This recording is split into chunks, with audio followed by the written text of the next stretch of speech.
Oui, bonjour chers frères et sœurs, soyez le bienvenu à la prière du matin. C'est avec beaucoup de joie que nous commençons notre journée et nous demandons au Seigneur qu'il vienne nous bénir, qu'il vienne parler à notre cœur. Au nom du Père, du Fils et du Saint-Esprit, Amen. Je vous salue Marie, pleine de grâce, le Seigneur est avec vous. Vous êtes bénie entre toutes les femmes, et Jésus, le fruit de vos entrailles, est béni. Sainte Marie, Mère de Dieu, priez pour nous pauvres pécheurs, maintenant et à l'heure de notre mort. Amen. Notre-Dame du Mont Carmel, priez pour nous. Nous allons prendre l'évangile de Luc, chapitre 7, versets 24 au 30.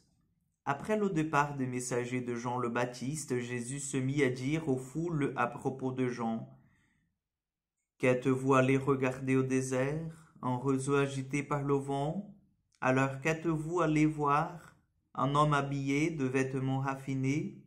Mais ceux qui portent de vêtements somptueux et qui vivent dans le luxe sont dans les palais royaux. Alors, qu'êtes-vous allés voir? Un prophète? Oui, je vous le dis, et bien plus qu'un prophète. C'est de lui qu'il est écrit: Voici que j'envoie mon messager en avant de toi pour préparer le chemin devant toi.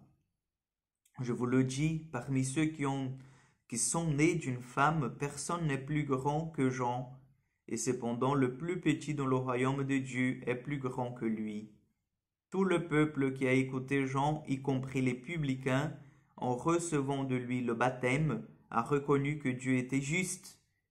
Mais les pharisiens et les docteurs de la loi, en ne recevant pas son baptême, ont rejeté le dessein que Dieu avait sur eux. Acclamons la parole de Dieu. Oui, chers frères et sœurs, Jean le Baptiste était le plus grand des hommes, né d'une femme. C'est Jésus lui-même qui dit. C'est Jésus lui-même qui le place dans ce haut rang. Mais c'est une dignité, chers frères et sœurs, comprenez bien, qui vient aussi de son effort. Jean n'était pas un choisi parce qu'il est né le choisi. Il avait sa mission en lui, mais il a pris sa mission à cœur. Il l'a développée comme il l'a fallu. Et cela, il est très important de comprendre parce que nous aussi, nous sommes appelés à devenir comme de Jean Baptiste. Et oui, nous sommes appelés aussi à aplanir le chemin du Seigneur pour qu'il passe dans nos vies, pour qu'il passe dans la vie des autres. Je ne sais pas si vous avez déjà en fait pris quelqu'un pendant ce temps de l'Avent comme votre fiole pour que vous puissiez prier pour lui, pour elle, pour que vous puissiez en fait lui montrer le chemin de la vie, le chemin du Seigneur. Ou même vous qui m'entendez en ce moment, vous qui êtes marraine, parrain, est-ce que vous avez appelé votre fiole pour savoir comment il se prépare pour Noël? Comment il se prépare pour vivre ce moment si important? Ou est-ce que oui, j'ai bien pensé à mon fiole, j'ai bien pensé, voilà, donc j'ai acheté déjà le cadeau de Noël, il est chez moi, quand il viendra, je lui donnerai. C'est beau, il le faut. Mais la partie spirituelle, qu'avez-vous fait? Qu'avez-vous fait? Donc vous savez bien que Jean-Baptiste, il aplanait le chemin du Seigneur, il préparait ce chemin du Seigneur par la prédication, par son exemple, par sa personne en soi. Et nous aussi, nous sommes invités non seulement à nous préparer, mais aussi à aider les autres à se préparer.